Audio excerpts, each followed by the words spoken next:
मैं Dilip Pawar, assistant professor history, राजकीय मृदा महाविद्यालय नागौर। तो अंतिम बार जो अपने टॉपिक उठाया था संगम, उसी के क्रम में आगे बढ़ते हुए आज अपन बात करते हैं संगम समाज की मुख्य परंपरा। संगम समाज की मुख्य परंपरा वीर पूजा रही है। वीर पूजा, वीर वीर संगम समाज की मुख्य परंपरा वीर पूजा रही है, यानी वीरों की पूजा करना। वीर पूजा मुख्य परंपरा, वीर पूजा। इसको इंग्लिश में कहते हैं hero worship cult. Hero worship का मतलब क्या है? हीरो का मतलब है वीर, वर्शिप का मतलब पूजा करना, और कल्ट का मतलब होता है पंथ। यानी एक पूरा का पूरा पंथ विकसित हुआ जिसके माध्यम से वीरों की पूजा की जाती थी। वीर कौन होते हैं? वीर होंगे जिन्होंने युद्ध में वीर गति को प्राप्त हुए, जो बहादुरी से लड़ते हुए मरे हैं। उनके बारे में भी कविताएं लिखी हुई, आप समझ गए ना। वीरों के गुणगान कर रखे हैं जिन्होंने युद्ध में अपने प्राण न्योछावर कर दिए। हीरो वर्शिप कल्ट कहते हैं। और इसी परंपरा का एक अभिन्न अंग है जो है मेगालिथिक।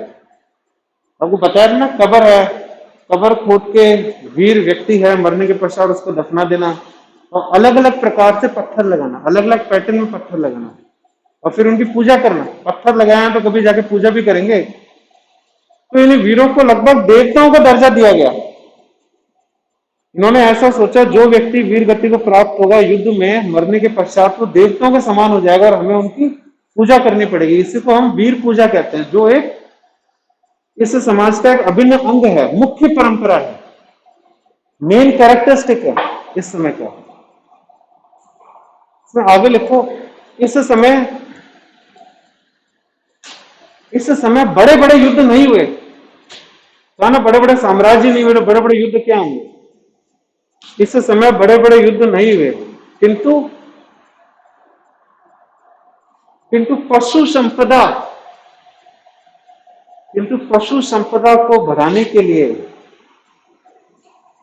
पशु संपदा को बढ़ाने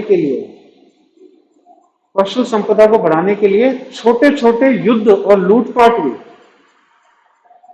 छोटे छोटे युद्ध और लूटपाट हुई,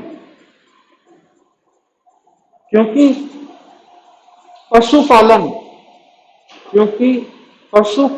इस समय का प्रमुख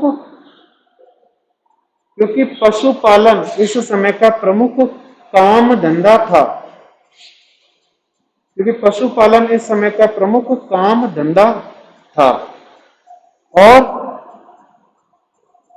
और कृषि पे निर्भरता कम थी।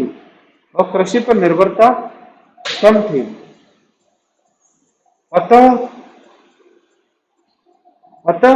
कृषि से संबंधित कर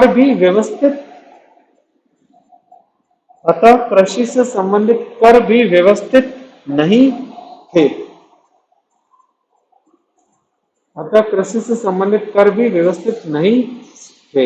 इसका मतलब यह है कि मुख्य काम धंधा इस समय का पशुपालन था। जहां पे पशुपालन मुख्य काम धंधा है, और सबसे महत्वपूर्ण कौन सी संपदा होगी? पशु। तो जो युद्ध होते थे ना छोटे मोटे, वो पशु को लेके होते थे।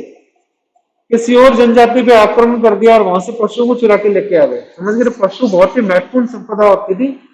वैदिक युग में भी ये होता रहा, आपने पढ़ा ना, वैदिक युग में गाय महत्वपूर्ण रही, तो गायों के लिए युद्ध हुआ करते थे। कहीं पे आक्रमण करके गायों को चुरा के ले आते थे। और इन्हीं युद्धों में जो वीर गति को प्राप्त होते थे, ये बड़े बड़े युद्ध नहीं है कि राजा के लिए लड़ रहे हैं, साम्राज्य की स्थापना करने के लिए लड़ रहे हैं, अपने भूभाग को बढ़ाने के लिए लड़ रहे हैं, महाराणा प्रताप की तरह, वो युद्ध नहीं है। इन छोटे मोटे युद्ध में जो वीर गति को प्राप्त होते थे, वहां के लोगों का उनका साधारण जीवन था। आप समझ रहे ना, राज्य निर्माण की प्रक्रिया भी पूर्ण भी नहीं हुई थी, जस्ट शुरुआत हुई थी राज्य निर्माण की। छोटे छोटे वंश थे, तो समझ सकते हो कितने सिंपल और साधारण उनकी जिंदगी रही है।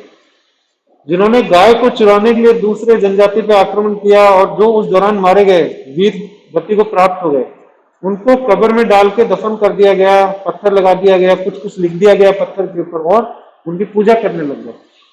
कितना साधारण और सिंपल समाज उस समय में हुआ करता था। तो लिखो, संगम साहित्य के अनुसार, संगम साहित्य के अनुसार किसी वीर पुरुष की निशानी थी। संगम साहित्य के अनुसार किसी वीर पुरुष की निशानी थी कि वो छाती पे घाव खाए, छाती, छाती, चेस्ट। संगम युग के अनुसार किसी वीर पुरुष की निशानी थी कि वह छाती पर घाव खाए, पीठ पर नहीं। समझ गए ना, जिसने पीठ पे घाव खाए और डर के भाग रहा है और फिर किसी ने पीठ पे हमला किया है, कायर आदमी जो पीठ पे घाव खाता है।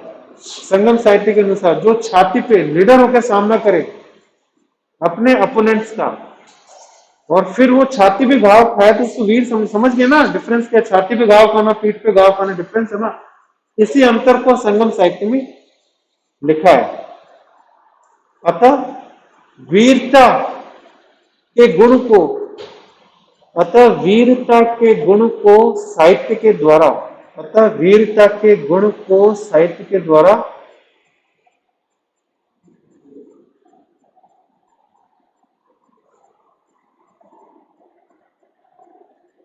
अतः वीरता के गुण को साहित्य के द्वारा ग्लोरीफाई किया गया।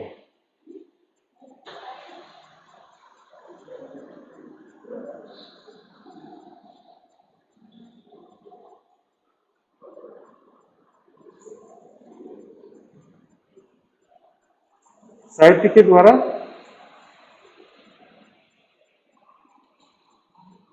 साहित्य के द्वारा उसकी महिमा मंडित, महिमा की गई, साहित्य के द्वारा उसकी महिमा की गई, महिमा, साहित्य के द्वारा उसकी महिमा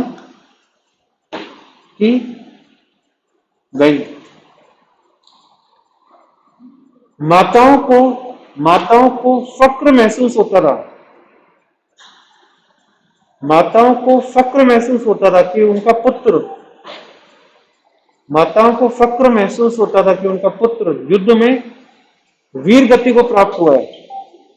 माताओं को फक्र महसूस होता था कि उनका पुत्र युद्ध में वीर गति को प्राप्त हुआ है। और जो भी संसाधन युद्ध में जीते जाते थे, और जो भी संसाधन युद्ध में जीते जाते थे, और जो भी संसाधन युद्ध में जीते जाते थे, उनका बंटवारा पूरे समाज में होता था, उनका बंटवारा पूरे समाज में होता था। तो मैं आपको यहाँ पे ये बता रहा हूं कि जब भी कोई छोटा समाज होता है, जब भी कोई जनजाति वाला समाज होता है, जहाँ पे बड़े बड़े साम्राज्य नहीं है, जहाँ पे राजा नहीं है, वहां पे क्या हुआ, युद्ध हुआ। युद्ध में जो संपदा उन्होंने अर्जित की है, जो भी लूटपाट में सामान चुराया, उसको बराबर बांटा जाता है। क्यों? क्योंकि राजा अधिक ताकतवर नहीं हुआ।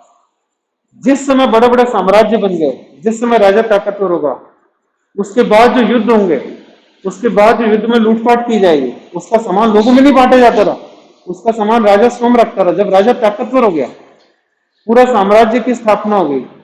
जैसे मौर्यकालीन समय में अगर मौर्य युग ने कहीं पे आक्रमण किया उस समय के राजाओं ने, तो जो युद्ध का जो सामान उन्होंने अर्जित किया उसको कहीं नहीं बांटा जाएगा, राजा अपने पास रखेगा, अपने महल के लिए रखेगा, अपने अधिकारी के लिए रखेगा। लेकिन जब जनजाति का समाज होता है तो जो युद्ध में जीती हुई हर वस्तु को बराबर बराबर लोगों में बांटा जाता है, क्योंकि राजा इतना ताकतवर नहीं हुआ था, राजा ने पूर्ण शक्ति भी अर्जित नहीं की थी। समझ गए ना? तो वही संगम युग में था, क्योंकि मैंने बताया यहाँ का मुखिया हुआ करता रहा, राजा भी नहीं, मुखिया कहना उनको ज्यादा उचित है। तो जो युद्ध हुए उसमें जो भी सामान है उसको बराबर बराबर लोगों के बीच में बांटा गया। जनजाति के समाज की यही पहचान है, यही वैदिक युग में हुआ करता रहा। जब जनजाति का समाज था वैदिक युग में, सारी संपदा को लोगों के बीच में बांटा जाता था, जिसको कहते हैं इक्वल डिस्ट्रीब्यूशन ऑफ रिसोर्सेज। संसाधनों का बराबर बंटवारा होता था, सभी लोगों को कुछ ना कुछ मिलता रहा। ठीक है, बाकी अपन कल करेंगे। यहीं पे अपन समाप्त करते हैं। मुझसे जुड़ने के लिए आप लोगों का बहुत बहुत धन्यवाद।